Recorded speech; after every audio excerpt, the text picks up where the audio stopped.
Amanda J. Allred, because she corrected me, is the current president of Nevada National Society of Professional Surveyors and also a representative to the International Federation of Surveyors, or FIG.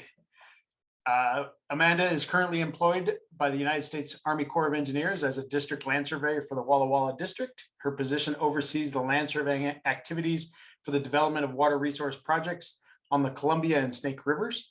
Her position as the lead professional land surveyor requires coordination with GIS, CAD, BIM managers to complete complex GIS planning, boundary land surveying, terrestrial and aerial LiDAR mapping, hydrographic and surveying engineering projects. Amanda is from the southwestern New Mexico and graduate from New Mexico State University with a degree in surveying engineering, and from the University of Anchorage, Alaska with a degree in geomatics, and holds an advanced certificate in women's in leadership from Cornell University. Her past experience includes working for the Bureau of Land Management in Alaska and New Mexico field offices, conducting original boundary surveys and dependent surveys. She is licensed professional land surveyor in 6 Western states and has owned and operated her own land surveying firm in Silver City, New Mexico and Fairbanks, Alaska, conducting boundary surveys, construction staking, design, and large-scale mining reclamation projects, water rights, mining claims, and utility surveys. In 2016, Amanda was listed as one of the XYHT magazine's 40 under 40 remarkable geospatial professionals. So with that, we appreciate your time, Amanda. I love, it's a great topic. Like I kind of put in the social media and the stuff is stuff that none of us really ever want to talk about, but it's definitely something that is on everybody's mind every time we sign and seal a survey. And so it's something we definitely need to be aware of. So I appreciate you kind of running through your experience with it. Nope, we lost you. Can you hear me now? All right. Great. Sorry about that. Your AirPods always fail you right whenever you need them. So thanks for the introduction, Trent. It's great to be here again. Mining claims could be in themselves their own topic. And so I'm just going to briefly touch on mining claims to give us a brief background so you can have some knowledge about what exactly I'm talking about. Won't go too far into it because, like I said, they could be their own topic and hopefully they will be. So here we go. We're going to start off with the true case study of Board of Licensure settlement. So US mineral surveys are special surveys that require unique skills when retracing them. And of course, that's according to the BLM. Mineral surveys exist in many of the Western states. These special surveys require unique skills when conducting them. This is according to Bell Craig from the Bureau of Land Management.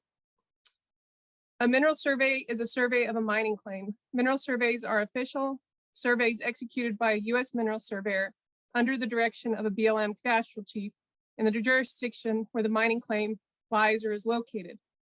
A mineral surveyor can be the basis of a mineral patent.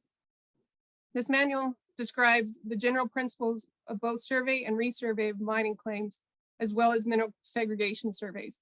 And we'll share this manual with you after so you can have a background on it. And you do not have to be a US mineral surveyor to do mining claim retracements and resurveys. So one other thing I want to share with you before we go on here is that a patent and mining claim is one for which the federal government has passed its title to the claimant, giving her or her exclusive title to the locatable minerals. And in most cases, it's the surface and subsurface, but in some cases, those estates can be split. And in the case I'm going to show you, it is the case of a split estate. And in October of 1994, Congress imposed a moratorium, and the BLM is no longer accepting patents from US mining claims.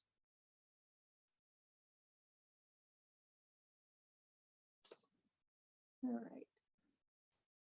So moving on, let's see. Now we're going to jump into the case study. The US Mineral, the Surveyor Smith, I'm changing all the names just to this is about a 10-year-old case, but most of the surveyors that were on the board of licensure have moved on. But in order to protect the guilty and the innocent, I'm going to keep the location of the mining claim and the surveyor and everything retracted from everything, so that we can just focus on really what happened and not play the blame game at all here. So Surveyor Smith was hired to perform a retracement survey of US Mineral Survey number 1432, the salmon lode, in the early 2000s. And let me share with you what that salmon lode looked like.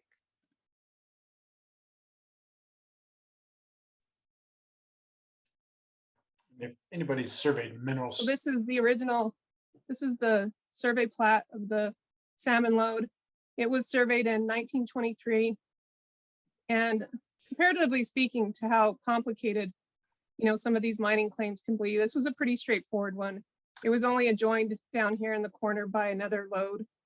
Amanda, that one's not sharing. Your screen's not sharing there. Try clicking on the screen there.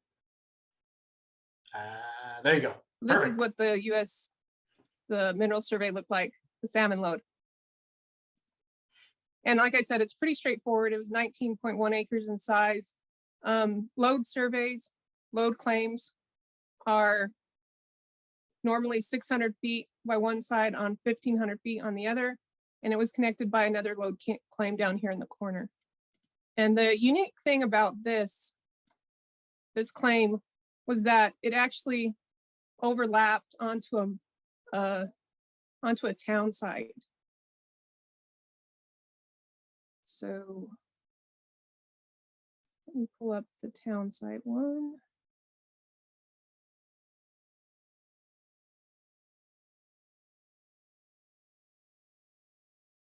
So the town site in question was on this side of the mining claim. So it adjoined it right in here. All right, so Surveyor Smith performed the necessary research with the applicable county and the Bureau of Land Management. And I just showed you the lode mining claim. There were several other mining claims in the area, and the senior junior rights were established according to the order of the patented mineral surveys. US Mineral Survey number 1432, the salmon lode, was patented in 1924. And the unique thing that I mentioned about this lode was that it actually overlapped just a little bit with the town site of Cobalt. And so here's where the Dalton lode, the salmon lode, was right here. And this is the town site. So Cobalt was patented in 1904, but only included surface rights. Mineral or subsurface rights were not included in the original town site patent. An approximate location of the town site and the patented salmon lode are shown. Surveyor Smith located on their survey 3 of the 4 corners. So all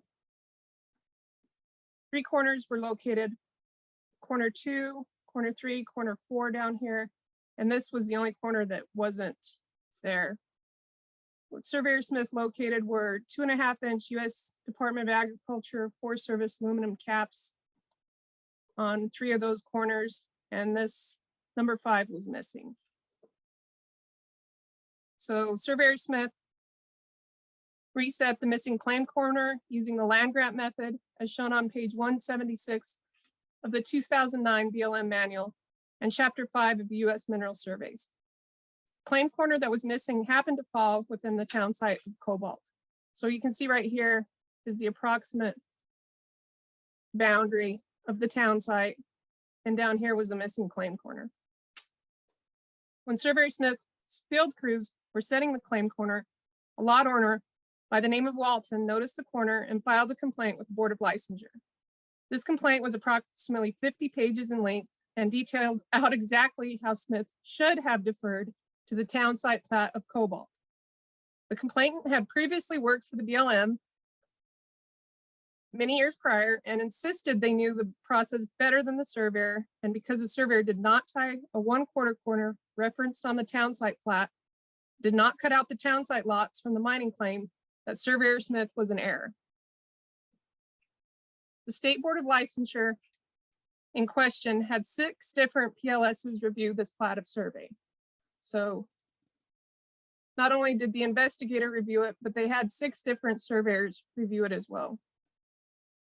The board found that Surveyor Smith did not follow the regulations set out for boundary surveys, even though this was always being conducted as a mineral survey retracement, and issued a letter of reprimand against Surveyor Smith with a fine of the lowest amount possible at the time, $500, and the stipulation Surveyor Smith file an amended plat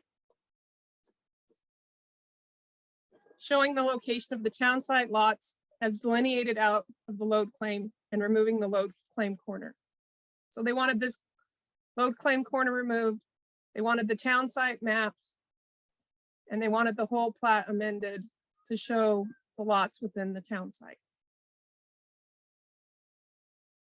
Surveyor Smith, having only been licensed for a few years, gave the findings to his employer and was directed by their corporate attorney to accept the settlement offer because it was the quickest and easiest way to make the entire thing go away for everyone.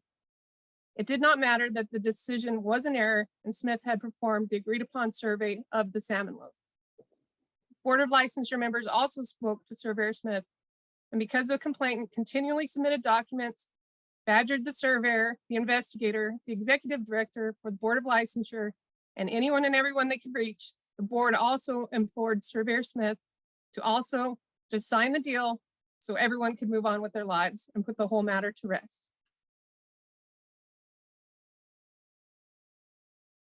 Despite fully knowing that he had done nothing wrong and had retraced US Mineral Survey that had the mineral rights as surveyed, Surveyor Smith decided to accept the deal and amended the plat of survey. So this was the amended plat of survey. And as you can see, the lots were included, the corners that were located at the time, and a $500 fine was applied, and everybody was hoping that they could move on with their lives. After the calendar year was up, the Board of Licensure then posted the complaints that were found guilty along with the fine amounts on their website. So anytime a potential client would do a Google search for Surveyor Smith, the final decision and fine would pop up immediately. And here's a copy of the complaint manager's report. Again, they were applying this as a full boundary survey.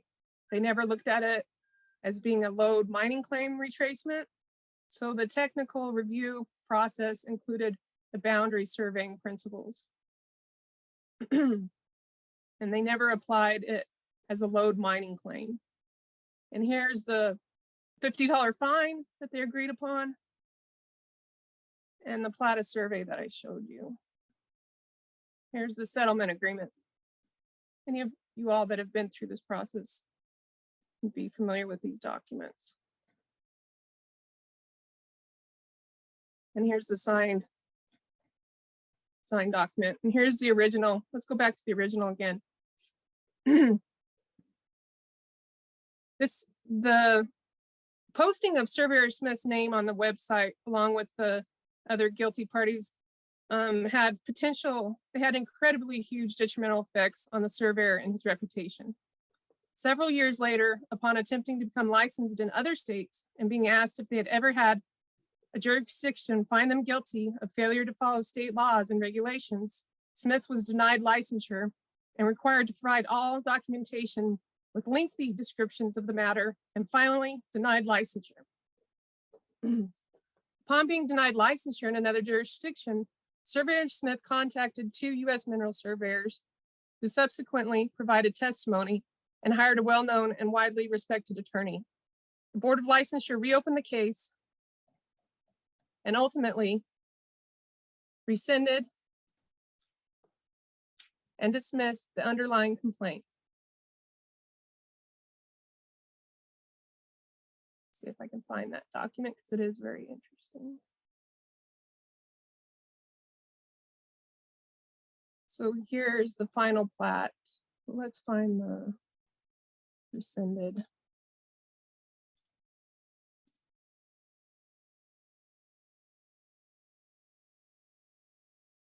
So here's the rescinded version. And Surveyor Smith at the time was told that this was one of the only redactions and rescinding that this board of licensure and maybe any state had ever formed.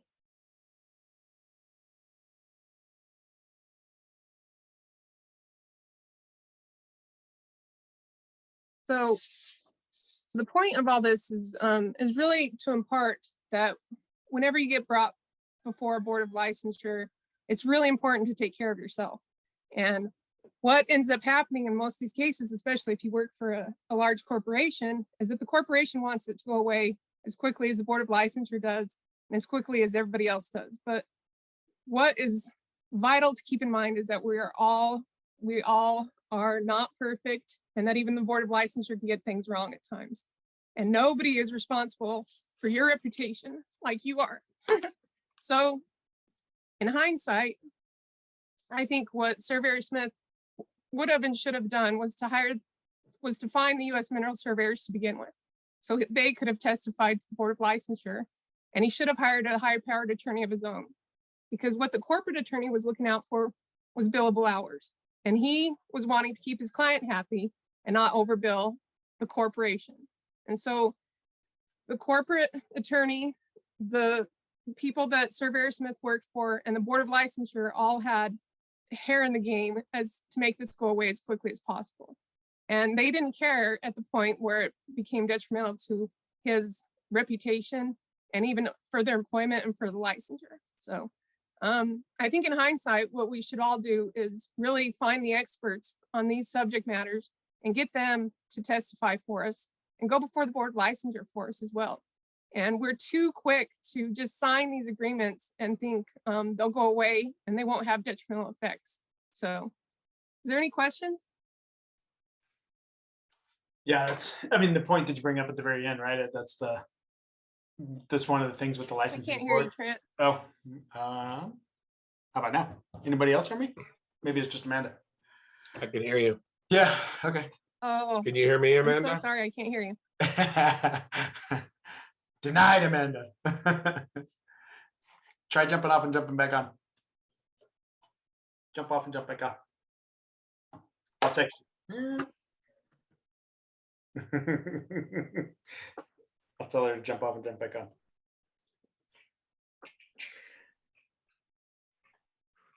Amanda, can you hear me? Oop. Rob, I can hear you pretty well. Hey, Nick. Yeah, exactly. Yeah. Well, I thought that was I got in just as she was starting this part of the presentation. That was really interesting and shows the differences between boundary and mineral surveys.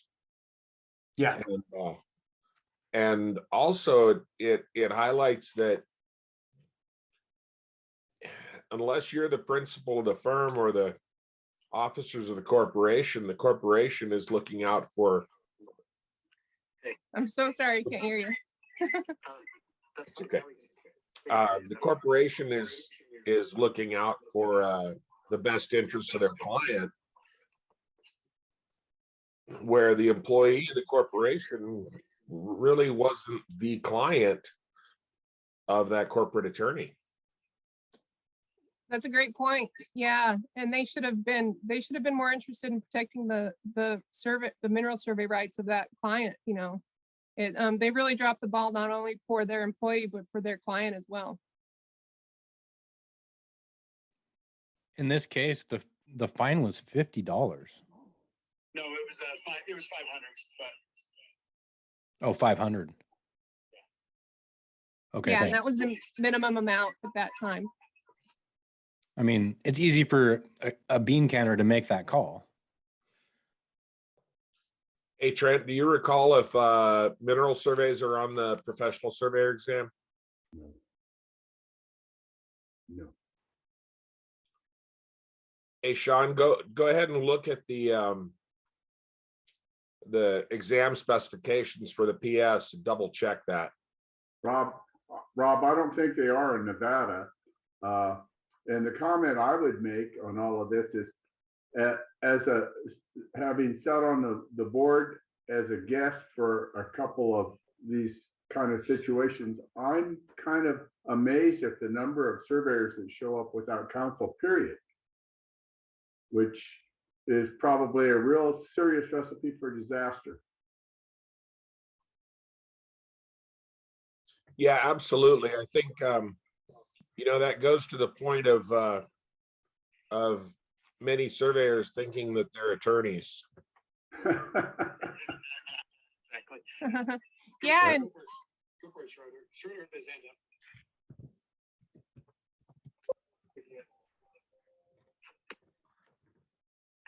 up. Trent, your volume is way down now.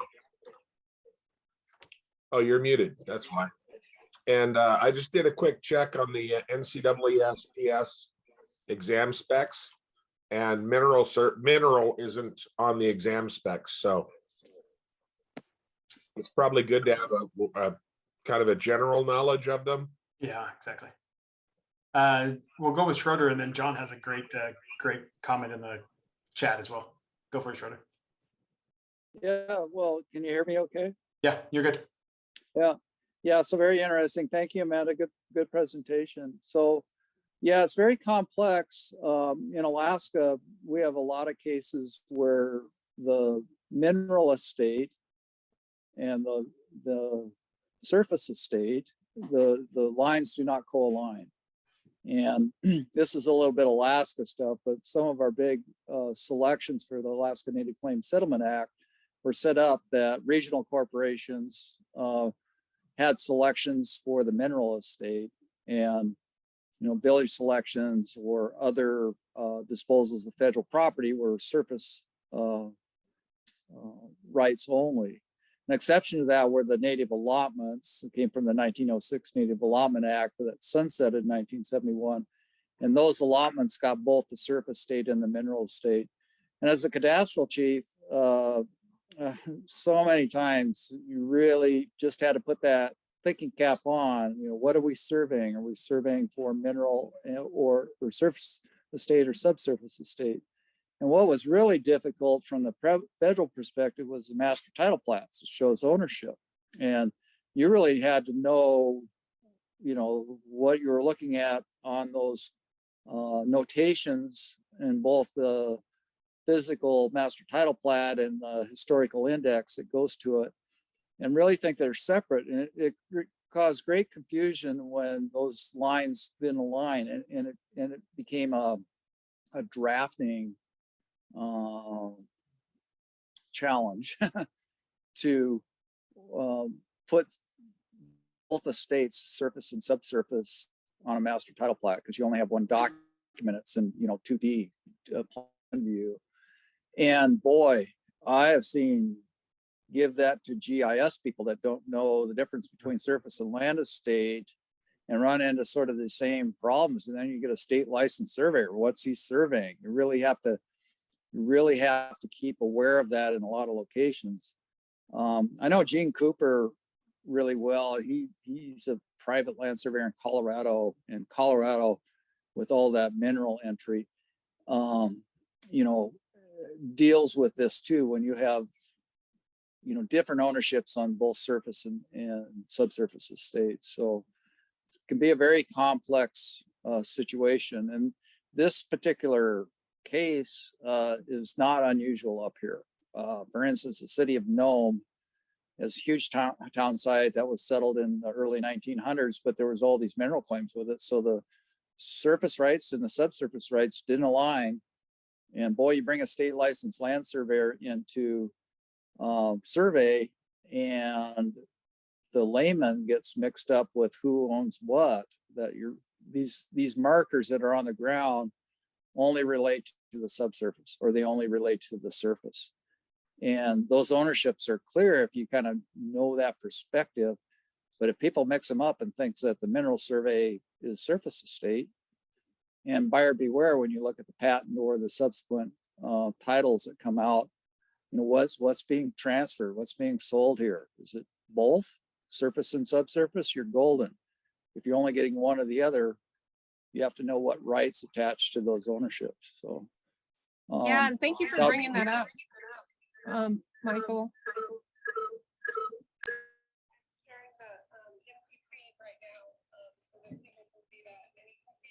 Amanda. You muted yourself, so we got the feedback so that they can't hear you. Okay. There you go. Yeah, and you can see all the way around this. Thanks for bringing up the MTP master title plat. I can see all the way around this. This was a really steep and what they considered an unsurveyable, Michael, or this was property that they didn't think was going to get deeded. And so this was a mining area for sure. And so you can see how little surveys were done in this area at the time. And I guess just as a follow on, especially before mineral claims are surveyed, they only were surveyed by the authorized federal mineral surveyor. Could have been a federal employee, or you could, as a private land surveyor, get your mineral survey certification.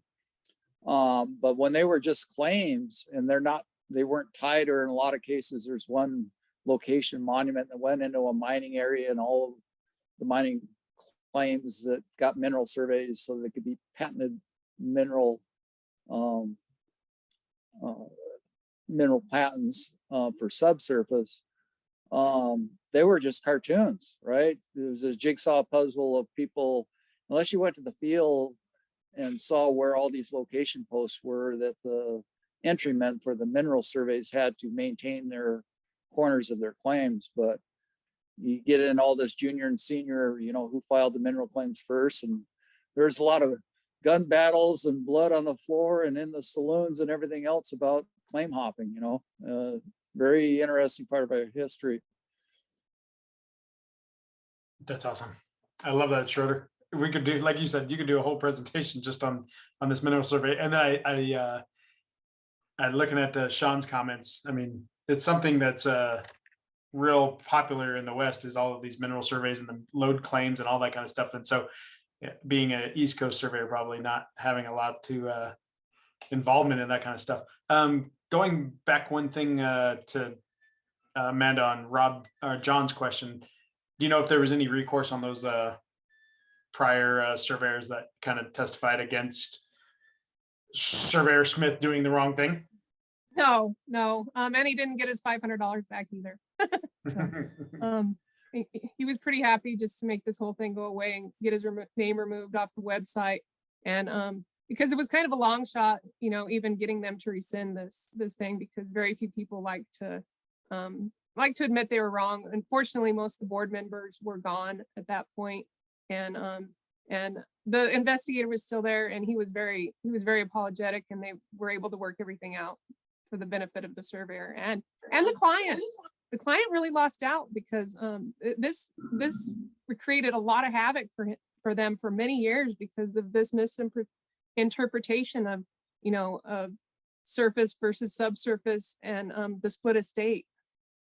Yeah, exactly. Can I share one other thing?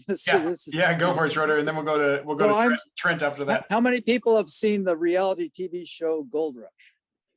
Yeah, it's on Discovery Channel. So one of the miners that are in there was the Schnabels. Parker Schnabel is the young fellow that's he's a big miner up in the Klondike. Well, they had holdings, and part of the show is about down in Southeast Alaska. And it was when his grandfather was alive, and they went to the public room, and of course this ended up on my desk up on the head cadastral chief, because they were looking at the MTP, and they saw this little triangle in between claims. And of course the mining claims were closed, what wasn't open, but they were arguing over, well, is this available? Can we mine gold?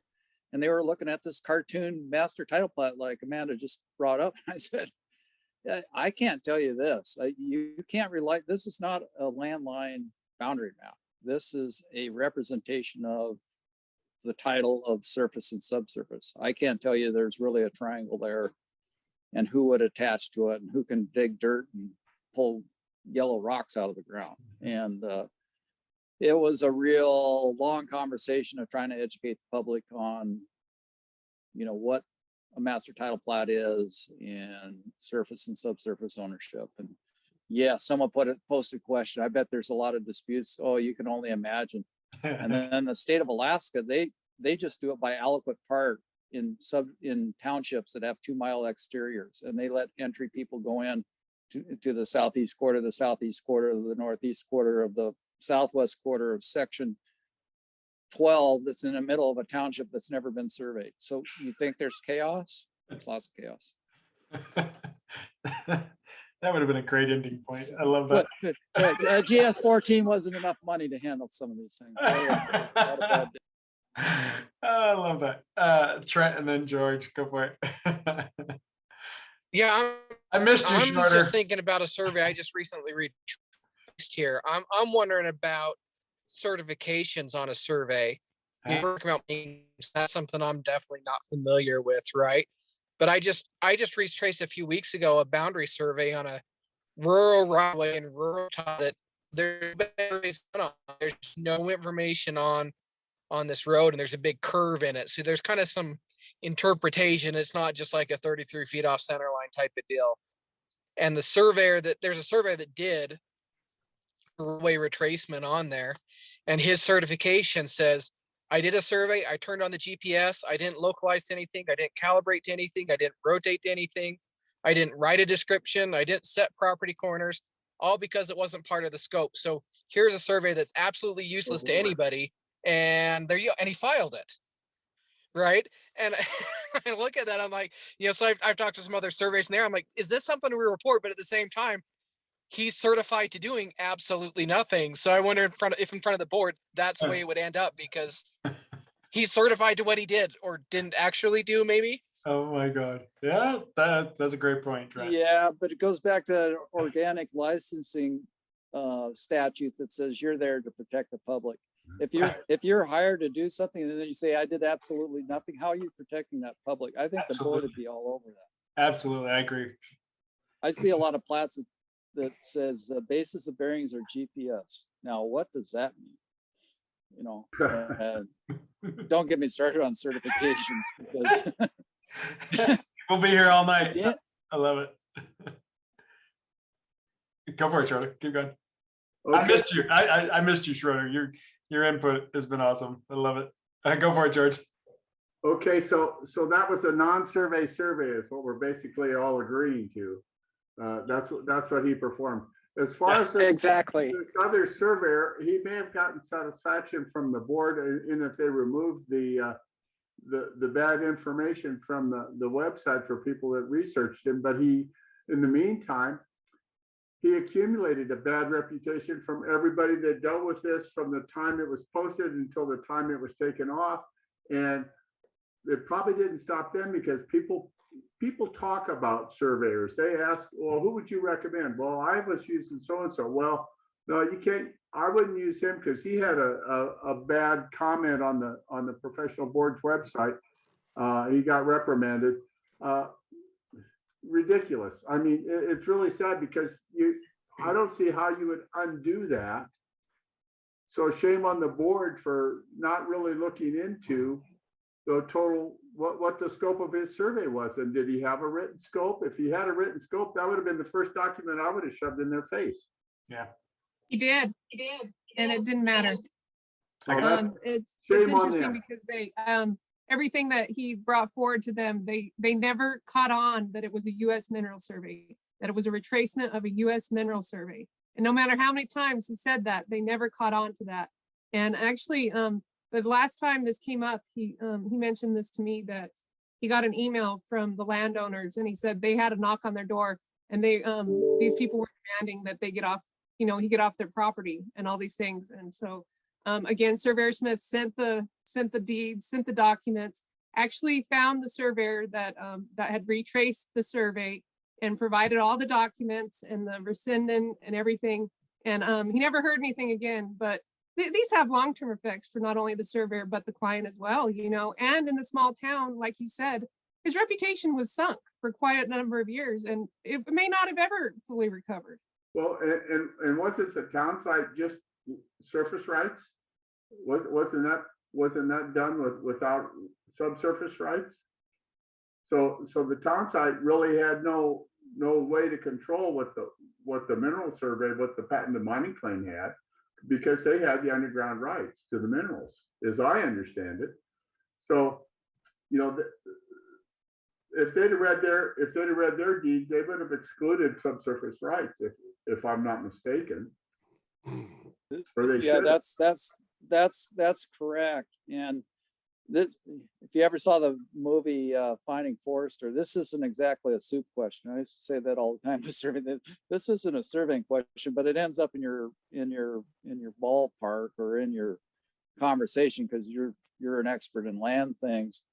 And so what rights does a subsurface estate have to the surface estate? I mean, if you have the split estates where someone has valid mineral rights and then someone got a patent with surface rights subject to the mineral rights, does that mean they can come and dig their bulldozer up in your backyard and get minerals out of it or gas and oil?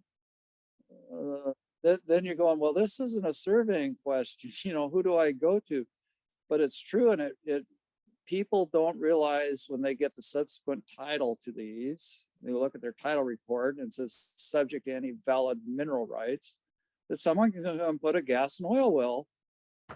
And in order for them to do that, they have to affect the surface. So it's a trumping thing that a lot of layman landowners don't realize, you know, this is my piece of dirt.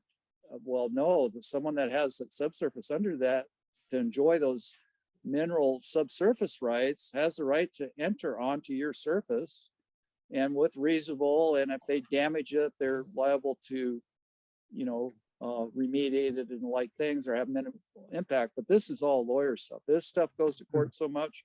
We had a big case up here that oil and gas came into sort of semi-urban Anchorage area, and they're coming in with the drill rigs and going to put a gas well in your backyard, and they have rights to do it. Your title says you're subject to their mineral rights. Boy, talk about hot people. Holy cow. It's like, this is not a survey question. I'm sorry.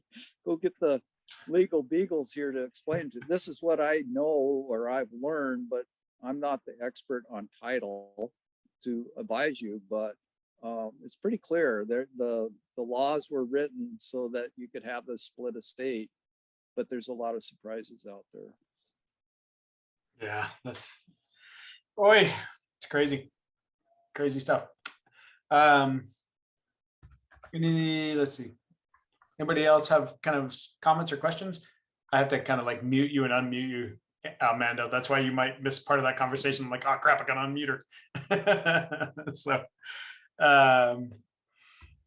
how many, I guess I'm trying to look at like who's on here and who's kind of done mineral surveys and not. They're fun. Like you said, the junior senior rights to when they were patented and all that kind of stuff is makes it very challenging. So Yeah. got it. Thank you all for bearing with me and my computer problems. But one of the things to note is I was really surprised in my work on mining claims, how many of the claim corners are actually there. And because, you know, we, especially in the West, we try and look for quarter corners and section corners in these really rough townships, and they're not there. And these claim corners, you can usually find them because they're so important to the boundary and people fought fiercely over them. You know, you can look at any of the great Westerns, and my husband likes to remind me, because he's also a US Mineral Surveyor. I'm sure you know him, Michael. I'm married to Richard Hyren. This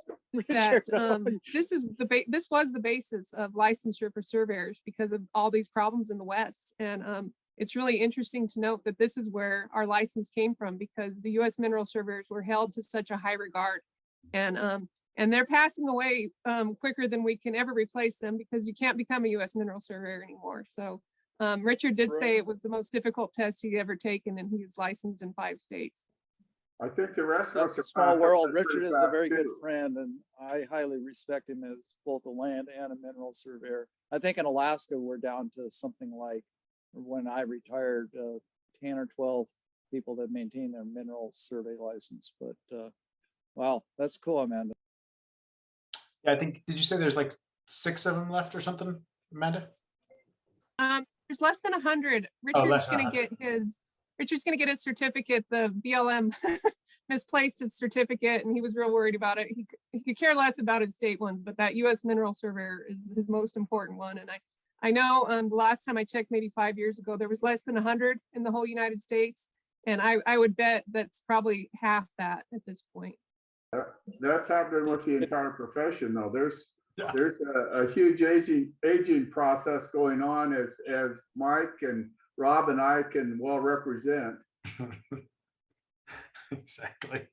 Yeah, that's Amanda, if Richard has problems, just get a hold of Dominica, the National Chief Cadastral Surveyor. She'll get him a certificate, I'm sure.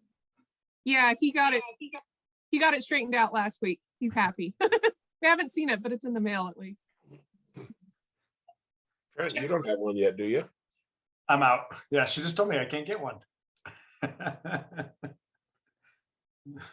I just got the CFED stuff. That's a big enough challenge in itself. That's awesome. Anybody else got we could go down this this board path and go into that rabbit hole for quite some time, but go for it, Shorty. Well, I would throw out two things, Trent.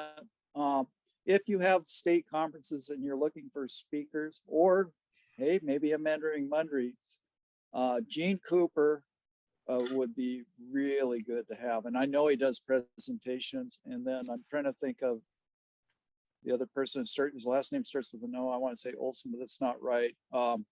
These guys kind of specialize in doing mineral survey retracements. They're really on top of it, and they know all the history and the different mineral survey manuals and so forth. Eugene Cooper, I think is his name. He goes by Gene. I think he's in Utah or Wyoming, and be a very interesting presentation. He'll really dig into it, and it's just if you're looking for good speakers, I bet he would do it. Yeah, we've had that conversation trying to get Richard on here too, but he's Amanda said he's a little camera shy, so he's not going to jump on here. But yeah, no, that would to get this kind of stuff documented, right? That's what we want, and that would be a huge resource for generations to come, for sure, to have kind of that background knowledge and all that stuff. So it'd be awesome. Anybody else? The one and only time that I wrecked an airplane, and of course didn't put a scratch on anybody, and they sent a trooper out of Bethel, and he handed him his card, and his last name was Hiron. I says, "You couldn't be the son of Richard Hiron, could you?" And then he looked at me, "How would you know that?"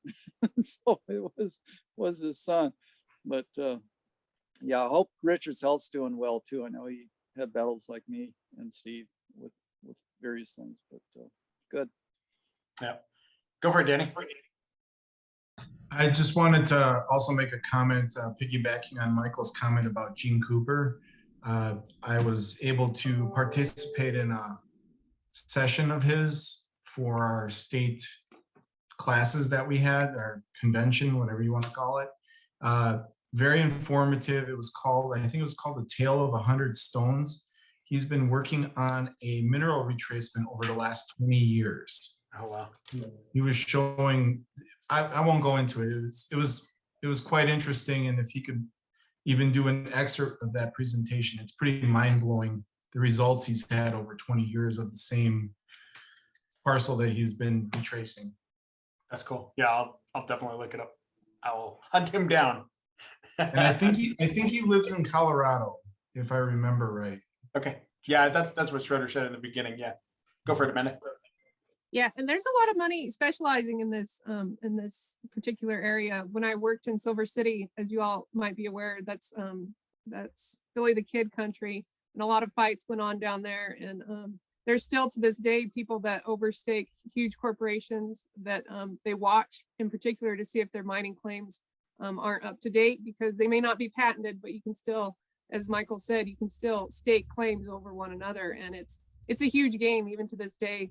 The last few years I was in business in New Mexico, I staked 1,500 claims in a 3-month period for a mining company out of Brisbane, Australia. And the only reason I took them seriously is because they put a whole lot of money in my bank account before I even hit the ground. So it's ongoing, and it's a great parcel or fabric of the work that we do as surveyors. And it should be more well known.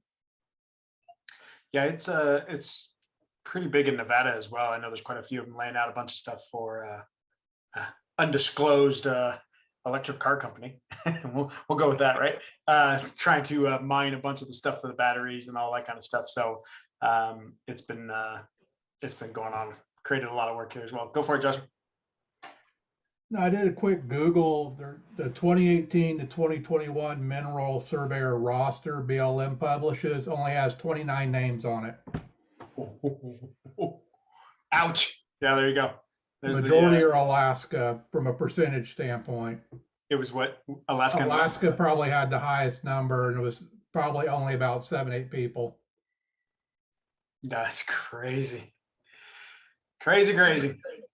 Yeah, Richard and I lost two really good friends. Paul Reed out of Wyoming. He was really a great US Mineral Surveyor, and Ron Tyree out of New Mexico. He was a huge, he was actually on the founding member of Westfed and was a huge part of that organization, Trent. Yeah. Oh, you know me, I love Westfed. I love it. Any other topic or discussion? Kind of want to run down this way? That was good. It's a sensitive issue, like you've talked up in the very beginning, right? It's once you get going down the rabbit hole of a board, discipline, it's up to you personally to kind of know your own path, right? And it's you to, like you say, like George said, how many of them come in without an attorney? You can never do that. I mean, unfortunately, no matter what, you don't want to do that anywhere. And going forward now, but just knowing your own, you got to lead the attorney down the path of I did things right, and you need to fight for me, right? And so, and not just take a settlement. So it's kind of crazy. Go for it, George. Well, it sounds to me like if you've got your head in the game and you know what you're doing, this is a niche you could make some serious money in. For sure. But I always avoided it like the plague because we were out there with hip chains where you just strung a string and I mean, it was like not very accurate work, and it was never in anything you could drive over. And there was, oh yeah, it's really easy ground, and it was like you can't even walk on this stuff. But I think it's changed now with the lithium stuff. That's a little more gentle terrain, it seems like. But I'm glad I'm not going after that. But it sounds like an area that could be pursued by someone if they got their head on straight and know what they're doing. Yeah, it's created a lot of work. I know that for a few surveyors in the state with, like you say, the lithium stuff. So yeah, Schroeder, very complex and interesting topic. Yeah, no, that's no joke. We could go down a lot of different paths for sure. Anybody else want to chime in? Anybody else want to talk about anything else? Usually we got another half an hour, but we could always Rob. Go for it, Rob. Yeah, years ago, a gentleman that I knew that had gotten his mineral surveyor license and was working out of the San Diego area, gave a presentation to the local CLSA chapter about mineral surveys, and it was really fascinating. And one of the things that I remember distinctly from his presentation was that at the time, and I don't know if it's still the case, in order to, as a part of the mineral surveyor license exam, was a practical part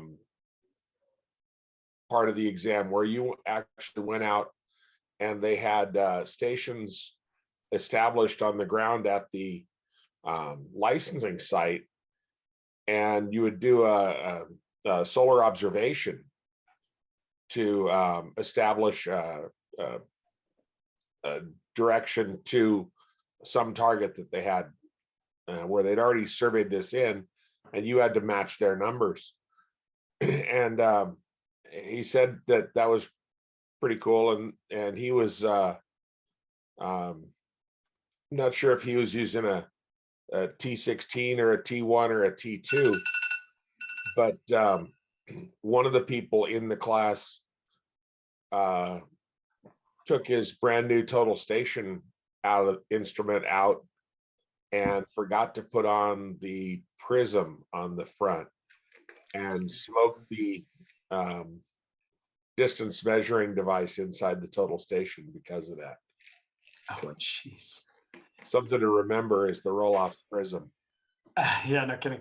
Along that same line, the Nevada YSN and California YSN are actually looking for somebody to help them do a polar observation the last weekend of July up in kind of the remote mountains of Sierra.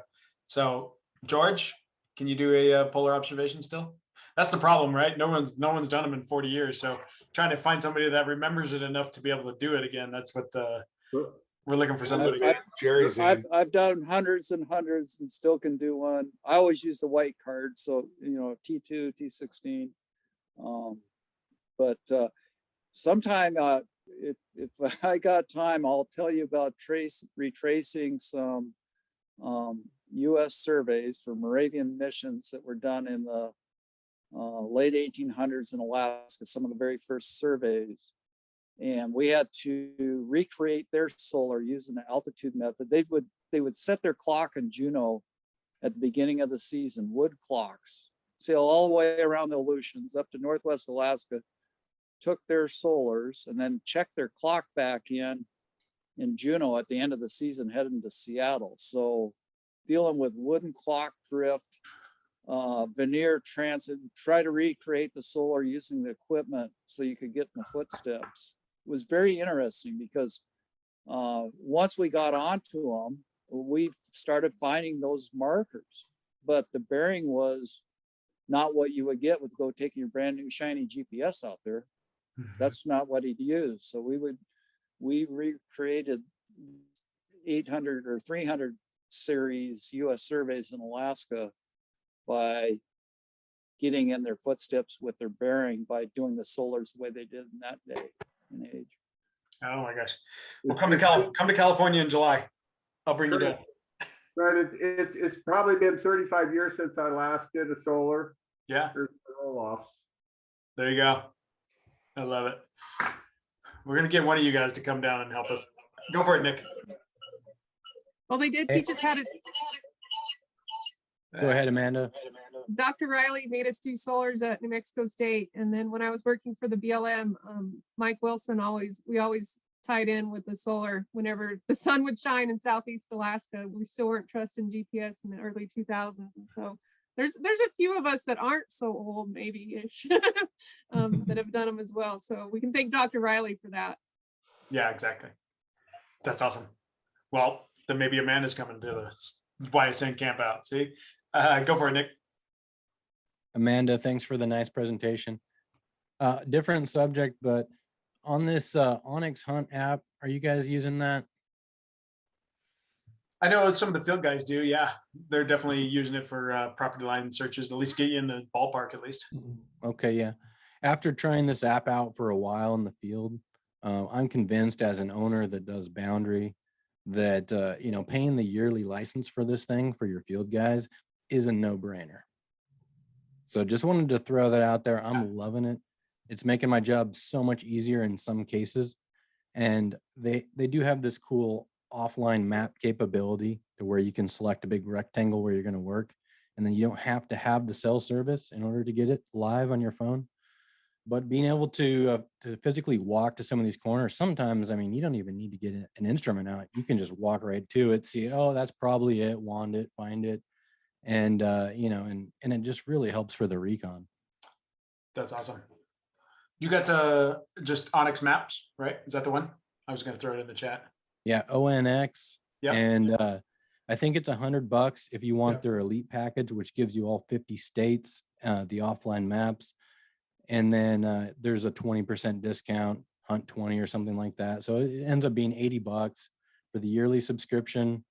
And it runs on my iPhone just perfectly.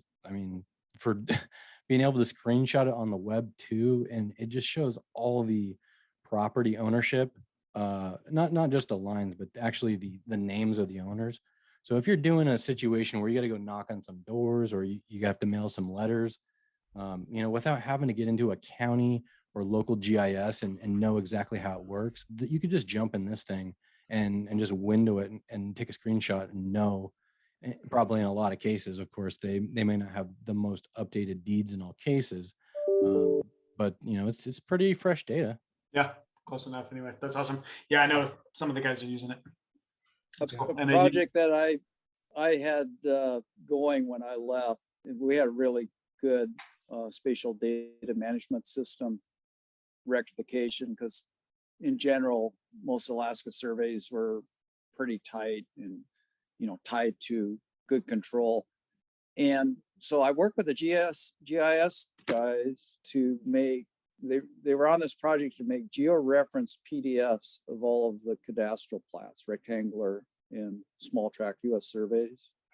And that's even more powerful than unit. Okay, well, I'll go to the federal official website. I'll download the rectangular survey map. You stick it in your phone and you use a software that can deal with a geo-referenced PDF. So you're looking at the plat and your little dots moving right there and keep zooming in until you're there. It was pretty cool. And I don't know if they finished it or not. Again, it's been now 5 years since I'm out of there. But Corey Black was the guy in Alaska that he was a brainiac GIS guy. And he says, well, I can do that, and I'll just write a script to do. We've got this good framework of the GCDB that's in SDMS, and then we'll just rectify all the survey plats to it. And I said, yeah, just don't do the MTPs, but very empowering stuff. Yeah. We're Kind of beats the 30-minute quad, huh? just a little bit. Just a little bit. That's awesome. Yeah, where we're headed with the blend of the two, right? Taking all of that, all the flat work, map work and stuff, and kind of getting my geo references. Where we're headed is unbelievable. That's for sure. Yeah, Esri has a program, Locate XT, that can read the PDF data and capture the georeference it just automatically off scans and stuff. So if you have good information in a deed or anything else, I did 200 miles of right of way in Georgia using Locate XT just to get stuff as close as humanly possible, since the gas company never pays for boundary surveys, to at least get everything kind of somewhat organized in a relatively decent manner. That's crazy. So here's another tip along those lines that I use it still today. Now I'm retired. Okay, so you got Google Earth. Mhm. You bring in the set, or actually you can stream the web mapping service of the GCDB into Google Earth. And then you take a survey plat, whether it's federal or private, and basically you import an image into Google Earth. And if it's got common corners, like two section corners or section corner and quarter corner, you can scale and rotate that map. I mean, you're kind of doing a little bit of a rubber sheet because the Google Earth's a ortho photo, but you can get really close. Then you can screen it back and you can be out with your iPad or whatever with Google Earth running. You click on that, there's your survey map. Here's the road and the tree and it's pretty cool. It's easy to do. Yeah, for sure. Good stuff. I'll throw all of those up on those little things. Locate XT, is that what you said it was? Yeah, Locate XT, and Yeah. I mean, Esri, surprisingly, with Parcel Fabric now and everything that's come out, where if you're in a state that's recording documents with Parcel Fabric, it'll take our survey maps, fix their parcels in GIS, and adjust all the adjoiners to your maps. Oh, wow. To where over time, I ended up getting a surprisingly, with our survey society in Georgia, we have probably 300 members, and I think 12 of us that are overly active because we have nothing better to do. But I met with the Georgia ERISA group, and they have 1,200 people, and they're like, you're the first survey group, the first survey people that have ever showed an interest in helping us. It's like, I'm sorry, but what can we do to help you? I go, because we can make your job a whole lot more intelligent and better data, which seems like a no-brainer to me. Yeah, exactly. And with 1,000 voices there, if we're agreeing on several objects or several topics or something that might be coming to Senate for rule changes, now we have 1,400 people instead of just 400 people arguing. It was like strength in numbers. Yeah. Yeah, great stuff. Thanks for getting out there, because there's, like you said, there's only a few of us in each state, so it's fantastic. Another neat thing is I'm meeting with the FAA, the state FAA leadership in July at their summer conference. But Tennessee TAPS has reached out to the FFA, and they've been able to get a lot of young people really interested in surveying from the FFA program. So I just read the spring newsletter, yeah, and the president's report in there. I've written a roundtable outreach article, and which I just got the copy of that FFA thing the other day, and I've already thrown it in there. And we actually, at our conference, Nevada, the Western Regional Conference, we just brought up FFA. So, and I love the approach that Tennessee went after, and make them sit down, watch a 3-minute video, earn a hat, earn a T-shirt, and that kind of stuff. So I love the approach that they took to that. So yeah, it's another outreach effort for those that are involved in your state. Check out your local FFA. And use that as a platform, because again, a lot of like-minded people that are it's Future Farmers of America, for those that don't know what FFA is. Future Farmers of America. And so again, got a lot of like-minded kids who are either hardworking agriculture kids or whatever, but a lot of their platform as well is leadership. So there's a lot of matching stuff in there. So for those of you that want Amanda's email, she just threw that in the website in the chat as well. So definitely from a NSPS standpoint, right? She's the current president. And so anything, she's looking for all that kind of stuff as well. Anything you can do to help NSPS or bring your local platform to the NSPS level, that's Amanda's thing right there. So, and she's a West Coast surveyor like us. So we're going to support her every way we can. But she helped me get involved with the outreach, the workforce development committee as well. So I'll bring a lot of this kind of stuff to the workforce development committee on NSPS as well. So it's good stuff. Hey, Trent, I imagine some of the folks on online are interested in helping out and interested in helping in their local area, and maybe they don't know how to do as much as you've been doing. And so I just thought I better let them in on a little secret. So I love it. There's actually Trent and his 2 clones make this all happen. So that's funny shit. Wait a minute, Rob. There were 2 other guys running half marathons when these guys were up on. Yeah, they were in different states. So Trent ran 3 half marathons the other day in different states at the same time. You're funny. So if you're wondering on how he accomplishes all this is the secret right here. I love it. Dark. Yeah, that was funny when he had that made. That was awesome. I love it. Yeah, that's funny. I created it was funny. I created in that outreach article, I kind of created a quick little roadmap for the school side of things too. So I'm about 97% with it, but every time we have another conversation, I have to go back and add to it. So it's good stuff. I'm almost ready to send it out. Go for it, Mike. Yeah, we were in some professional meeting, and we're talking about the aging of the surveying profession and how the number of licenses go down. And it was all getting heated and everything was going in. I think I said something along the lines is, anybody got the name or website of that guy in Ireland that was cloning sheep? Right.